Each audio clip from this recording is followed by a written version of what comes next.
मैं अनूप चंडालिया, मैं फरीदाबाद नगर निगम में सीवरमैन कर्मचारी यूनियन का प्रधान। प्रधान जी, देखा जा रहा है कि कल भी कर्मचारियों की हड़ताल हुई, झाड़ू प्रदर्शन हुआ, आज भी कमिश्नर ऑफिस पहुंचे हैं, क्या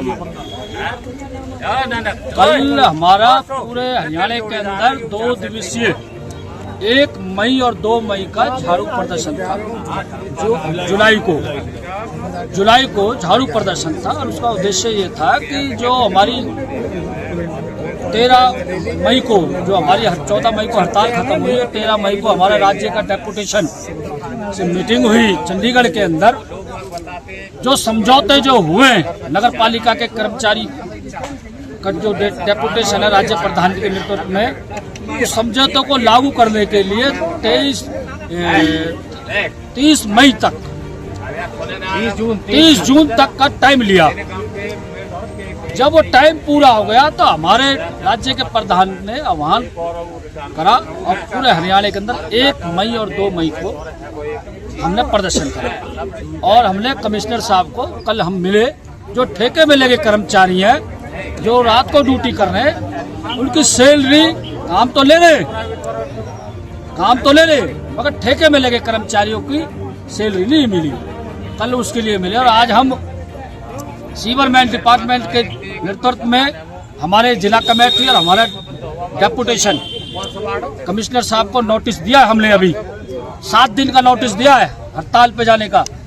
हमारी मांग है कि जो हमारा जो कार्य है, जिस कार्य से हम जो कार्य कर रहे हैं कर्मचारी, वो कार्य को हमारे कमिश्नर साहब कह रहे जी आप इस कार्य को ना करें, सुपरविजन करें।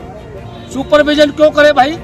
जब हम लगे हैं, जिस पोस्ट पे मैं लगा हूं, मैं वही तो काम करूंगा, मैं दूसरा काम क्यों करूं मैं? तो इसलिए हमने नोटिस दिया है, क्योंकि कमिश्नर साहब कह रहे हैं कि वो 46 वार्डों में हर वार्ड के अंदर 3-3 कर्मचारी सुपरविजन करेंगे। सुपरविजन क्या करेंगे?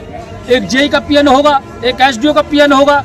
एक एक्शन मेरे से कल मांग रहा था एक कर्मचारी कि भाई मेरे को एक पीएन चाहिए, मैं मना कर दिया। हमें एक भी नहीं देंगे। जो पीएन है, पीएन की पोस्ट में काम करेगा, सफाई कर्मचारी सफाई का काम करेगा, ड्राइवर का काम करेगा, क्लर्क का करेगा। कह रहे जी ठेका कर दिया है मैंने। जब ठेका कर दिया है सीवर का, सफाई का, बेलदार का, माली का, क्लर्क का, जो भी करा है विभाग में, फिर तुम्हारा क्या काम है भाई? जेई का क्या काम है? जब ठेके पे ही काम चला गया तो एसडीओ का क्या काम है, एक्शन का क्या काम है? तो उसके विरोध में हमने अभी नोटिस दिया। 7 दिन का नोटिस है। 7 दिन के अंदर अंदर यदि मांगे ना मानी तो हम हड़ताल करेंगे। वैसे कमिश्नर कह रहा है कि मैं, क्या आश्वासन मिला कमिश्नर साहब? विचार कर रहे हैं साहब, उस पर विचार कर रहे हैं। कह मैं विचार करके आपको बताऊँ। अगर नहीं कोई मांग आपकी मानी गई तो आगे की रणनीति क्या रहेगी? आगे की रणनीति, नगर पालिका कर्मचारी संघ हरियाणा की इकाई है सीवरमैन, और इसका इतिहास है। जब जब सीवरमैन कर्मचारी ने हड़ताल करी, मौसम भी अच्छा आ रहा है, जुलाई का बारिश का मौसम है ना? दिखा देंगे हम यदि हमारी मांग नहीं मानी गई। और इनको ये पता हो, ये जानकारी और बता रहा हूँ मैं कि ठेके के लगे कर्मचारी है, वो भी हमारे ही भाई हैं, हमारी बिरादरी के, वो भी हमारे साथ आएंगे। जब नाइट स्वीपिंग वाले भी आ सकते हैं तो ये ठेके वाले तो करते ही करते हैं हड़ताल। चाहे 14 की लड़ाई हो 2014 में पक्के हुए, चाहे 16 की लड़ाई हो, चाहे 18 की लड़ाई हो 2018 की, चाहे 22 की हो, 25 की हो और 26, 1 मई से 14 मई की ठेके के लगे कर्मचारी पूर्ण रूप से हड़ताल पे रहे। जो सीवरमैन सफाई के दौरान जिनकी मौत हो गई, क्या उनका मुद्दा भी उठाया गया है? हाँ, उनका मुद्दा उठाया हुआ है और कमिश्नर नगर निगम कमिश्नर ने अब तक उनका कोई लेखा जोखा नहीं दिया। चाहे प्रतापगढ़ वाला केस हो, चाहे ये मुजेसर में 2 कर्मचारी गुजरे वो हो, चाहे ये जोगिंदरवाड़ा हो, कोई रुपया नहीं दिया इन्होंने अब तक उन मृतक परिवार को। 30 लाख रुपए की बात हुई थी, 12 लाख रुपए परिवार वाले को दिया है, प्रतापगढ़ वाले को। और बड़ी शर्म की बात है, कल यहाँ पर अधिकारी आए, कौन से डिपार्टमेंट के थे, कल हम प्रदर्शन था हमारे यहाँ पर, ठेकेदार का नाम नहीं पता अब तक उन लोगों को।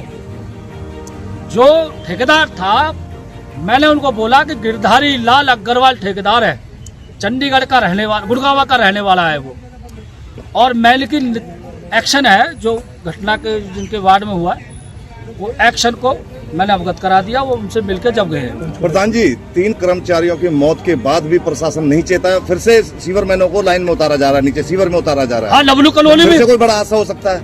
नवलू कॉलोनी का, हाँ, नवलू कॉलोनी वाले को तो अब तक कमिश्नर के आदेश के बावजूद भी मुकदमा दर्ज नहीं करा। वो एक्शन है डालचंद, फोन नहीं उठाता। और मैं अब मीटिंग होगी, पहले डालचंद का ये काम करेंगे, पहले डालचंद के खिलाफ कार्रवाई करेंगे, क्योंकि डालचंद उससे मिला हुआ है, खाली उसको नोटिस दिया है, मुकदमा दर्ज नहीं करा। यदि वो वीडियो वायरल हुई तो देखा था आपने, यदि कोई हादसा हो जाता कौन जिम्मेदार होता। और वो तो जब है कि कमिश्नर के सख्त, जब वो तो जब है कि कमिश्नर साहब के सख्त आदेश थे, उसके बावजूद भी ये ऐसी हरकत कर। डालचंद कौन है ये? ये एक्शन है, ये उस वार्ड का